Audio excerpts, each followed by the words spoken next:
guys, welcome to my channel. My name's Yolanda, and in today's video I'm bringing to you guys another video. And so today's video, I was like, what should I make it? And I was gonna do a public interview, but I ended up not asking people because some people were not in the mood today, and I was really locked in. But today I was like, you know what, might as well give you the TED Talk that I made in class today. And I felt pretty good about it. I got really great reviews about it, and so I was like, you know what, might as well. So the topic is on unrealistic beauty standards. It's like a 5-minute speech, but I'm gonna make it a little bit longer for you guys. And so yeah, it's for my speech and sociology class, which I hope y'all schools can offer. It's been a great semester. So before we start, make sure you give this video a huge thumbs up. Make sure to subscribe down below, and if I'm just on this video.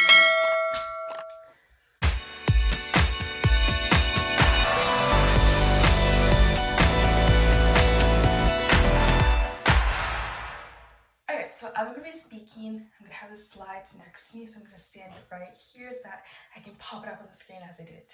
Madison Beer, Bella Hadid, Iggy Azalea, Kim Kardashian, Cardi B, and Megan Fox. Now, what do all these women have in common? Well, in my opinion, they are all beautiful women. Madison Beer has the nicest lips. Bella Hadid has the prettiest nose. Iggy Azalea has a nice chest that sits well if you get around going with that. Kim Kardashian has a nice butt. Cardi B has a nice hourglass figure.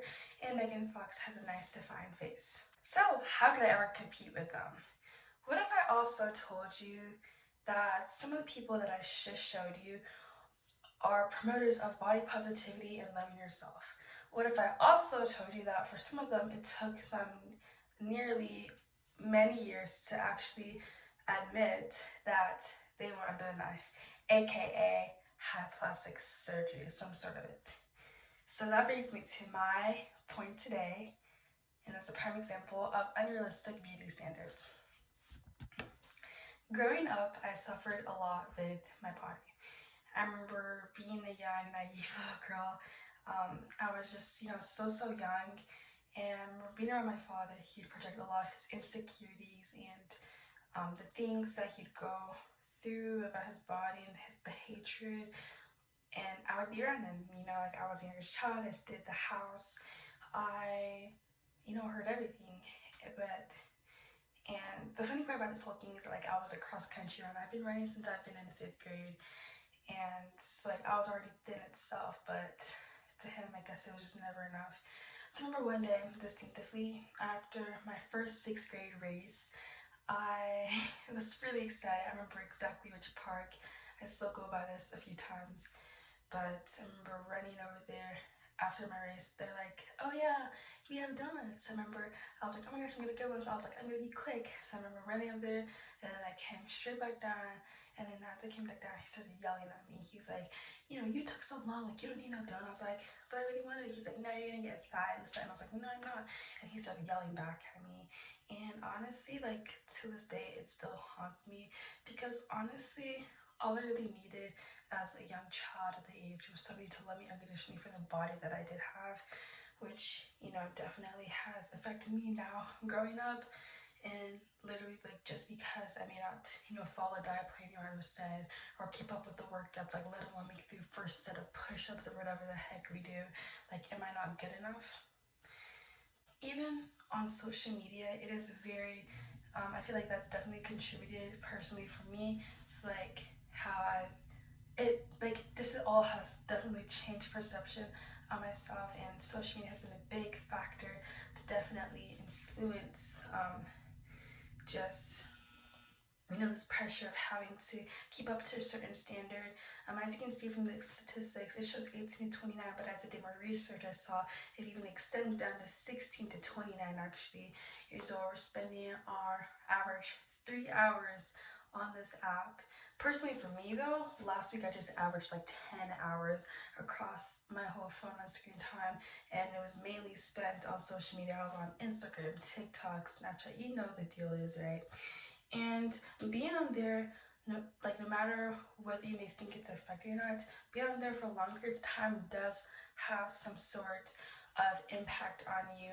And it's hard to not want to look like those Instagram models, especially like on those nice trips to Dubai, to Cabo, to, you know, California and all this stuff, and then all these workout people, like all these nice butts. But what they don't tell you is that they only show the parts that they want you to see, but not everything you see on there is real.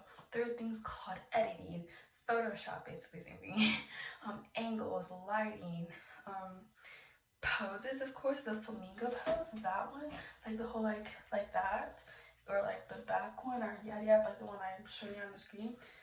It's popular things, and but the problem about that is just like, okay, people do that, but like as you're looking at content, let's be real, like do you actually actively think, oh, they're probably posing really good, or probably there's Photoshop this, or maybe, or it could be the actual body, but for the most part, I know a lot of people that do and have been exposed for like these kinds of things, and it's just like, it's hard to not envy and like make a comparison like, oh, I wish I could be like her too, because it's just like, that's like what you see at the moment. Like I personally, like I don't think about the, oh, it could be fake, this, that. No, it's just like, no, like this is the standard, like, and it makes me question myself sometimes like, oh, if I'm not looking like this all the time, am I even enough, you know?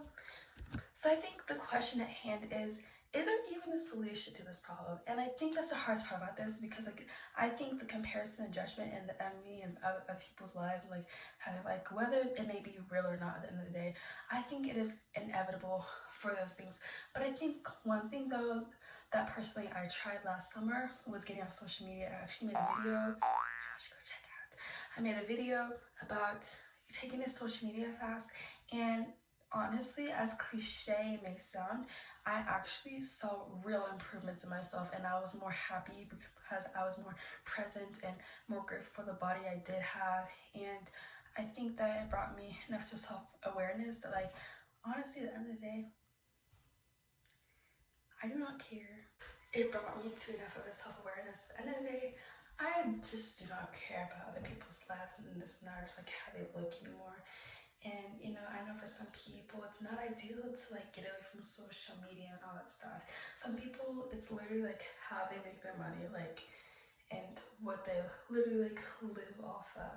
So it may not be ideal, but I think that if we regulate the amount of time that we do spend there, I think that you can see definitely significant improvements in your day-to-day life, because you don't have to feel the constant pressure, whereas we mainly predominantly see this standard of looking the best is on social media.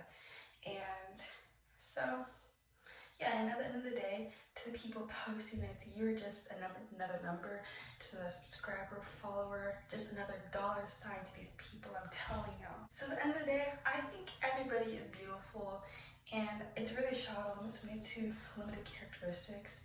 And I also think that beauty is a social construct. It looks different, and it just looks different to many people. One person be like, ew, another person be like, oh my gosh, like you're literally so freaking gorgeous and all that stuff. And so I hope that everybody can get to the point of their lives, wherever you may be at, to realize that you are enough just the way you are. And yeah, it'd be also really boring for everybody to be like every basic bitch out there, let's be real. And so yeah, unless you really want to be that, then so let it be. But that's all I gotta say. Thank you. And so yeah, that's the end of it. And I really hope you guys enjoyed. Tell me your thoughts, ideas about it in the comment section down below. And yeah, peace out.